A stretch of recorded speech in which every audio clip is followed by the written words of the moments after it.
Salam kesejahteraan, salam kebebasan. Hari ini aku dagang dan aku untung. Hari ini aku dagang dan aku rugi. Hari ini aku kecelakaan. Hari ini aku mendapatkan rezeki yang sangat banyak. Hari ini aku sakit. Hari ini aku bertengkar dengan suami istriku. Hari ini anakku rewel sekali.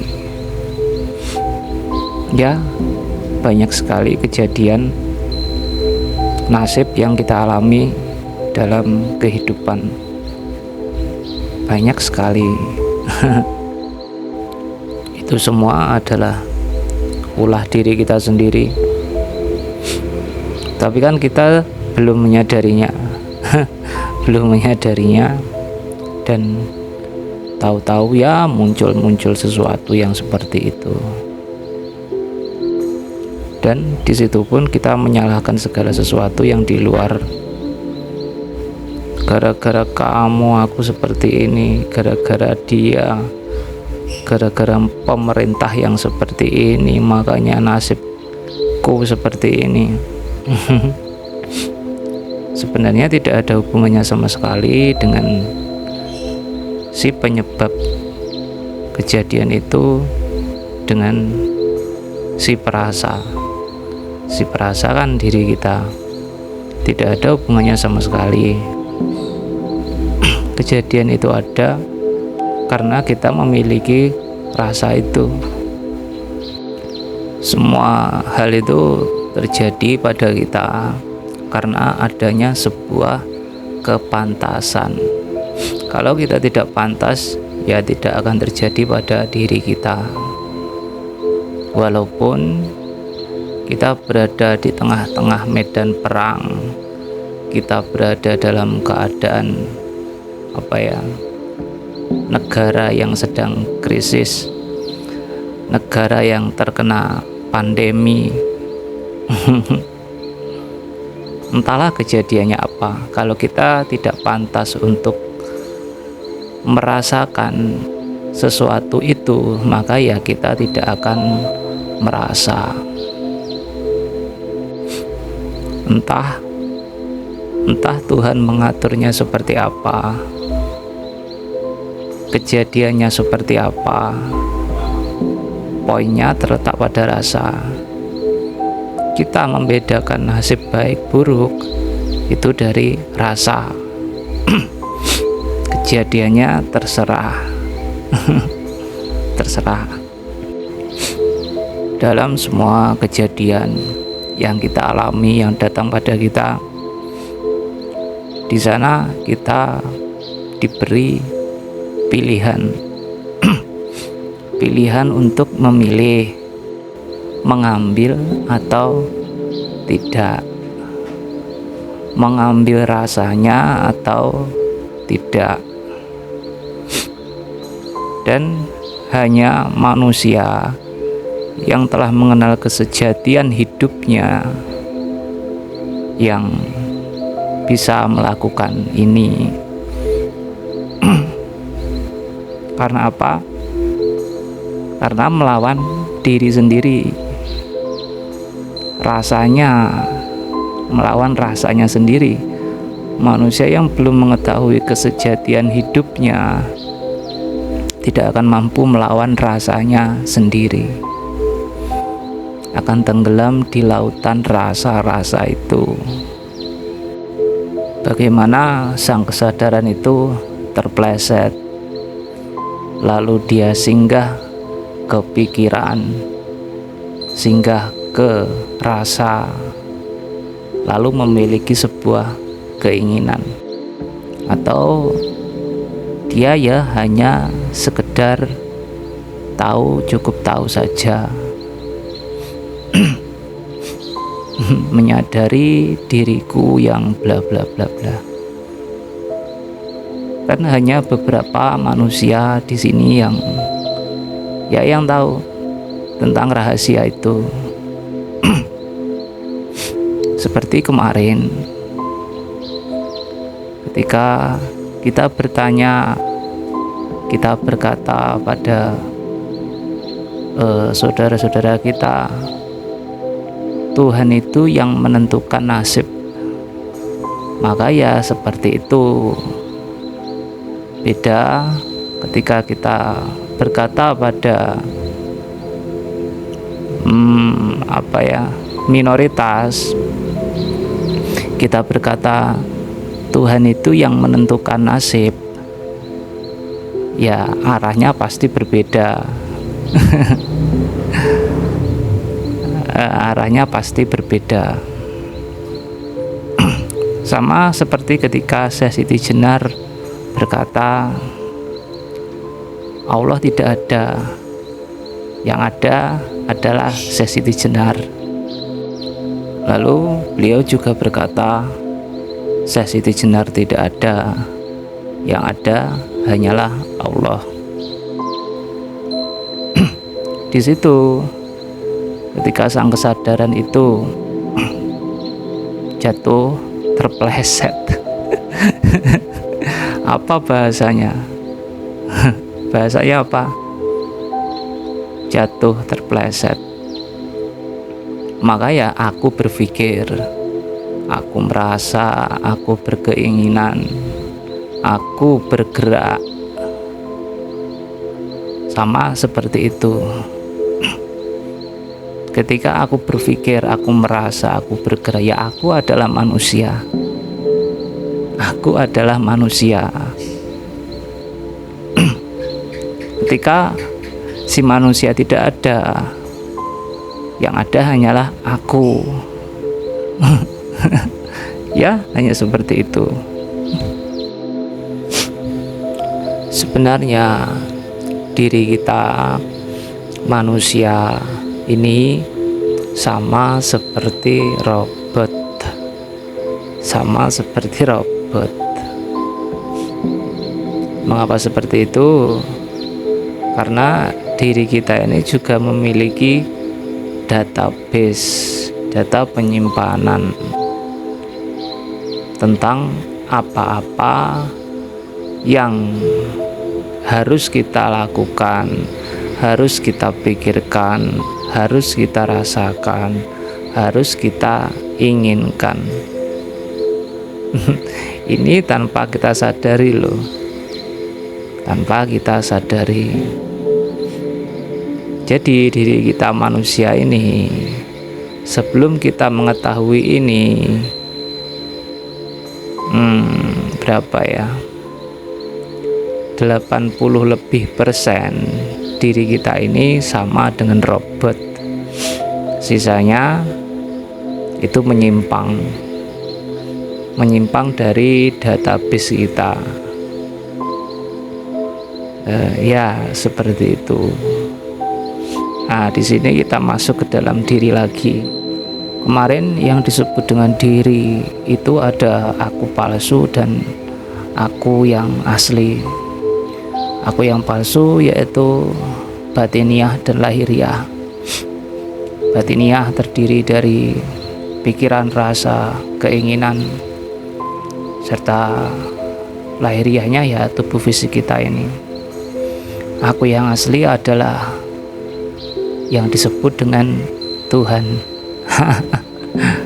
Ya, itu tentang diriku, dirimu, dirinya, dan masing-masing diri mereka. Kita semua adalah satu. Mungkin kita bertanya-tanya, mengapa aku ini marah, mengapa aku ini bahagia, mengapa aku ini cemburuan, mengapa aku ini bisa iri, dengki, dari mana semua itu berasal. Ya, mungkin kita pernah bertanya-tanya seperti itu. Ya, itu sangat penting. Pertanyaan itu sangat penting karena diri kita ini tugasnya adalah untuk menjadi kepanjangan tangan Tuhan.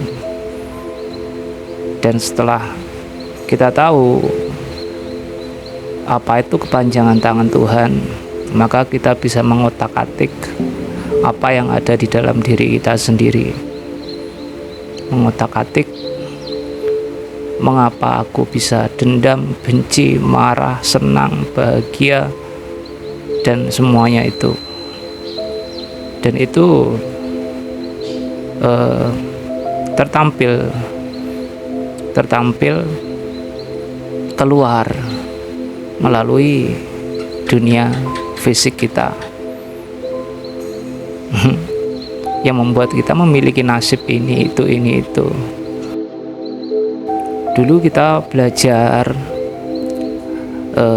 melalui tubuh kita yang terindra oleh panca indera kita, yaitu kita belajar warna, rupa, bentuk, kita belajar tentang bau, kita belajar tentang suara, kita belajar tentang rasa oleh lidah kita belajar tentang rasa dengan kulit kita.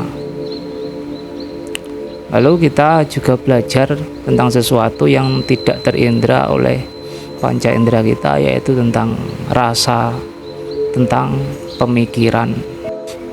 Seiring perjalanan hidup kita dihidangkan dengan berbagai macam kejadian oleh semesta, oleh Tuhan.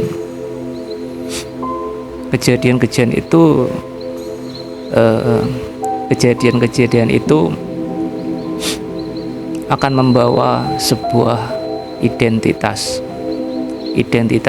aku.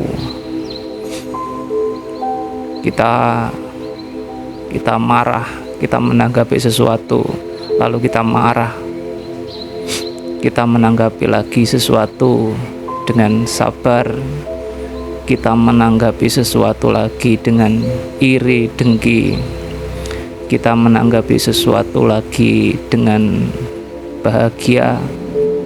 Dan semua kejadian-kejadian itu menciptakan aku. Seperti di video kemarin, aku ini yang bernama Bejo. Di dalam si Bejo itu terdapat berbagai macam aku. Termasuk ketika kita mengagumi seseorang, di sana kita menciptakan aku yang baru, sehingga terkadang kita meniru sifatnya, meniru tingkah lakunya. Itu pun juga menjadi aku yang baru di dalam satu nama Bejo. Dan itu tersimpan di dalam pikiran bawah sadar kita. Setiap aku si marah, si sabar, si bahagia, si cemburuan, si iri dengki, dan si bla-blanya itu tersusun dari tiga batiniah kita, yaitu pikiran, rasa, dan keinginan. Maka ketika pikiran kita menanggapi sebuah kejadian saat ini, kita akan mereload, memunculkan si aku yang di dalam ini untuk menanggapi segala sesuatu yang ditanggapi oleh pikiran. Pikiran menanggapi kejadian seperti apa, maka di situ langsung muncul pemikiran, langsung muncul rasa, langsung muncul keinginan. Sedangkan rasa, pemikiran, dan keinginan itu bukanlah sesuatu yang baru, karena itu telah ada di dalam pikiran bawah sadar kita.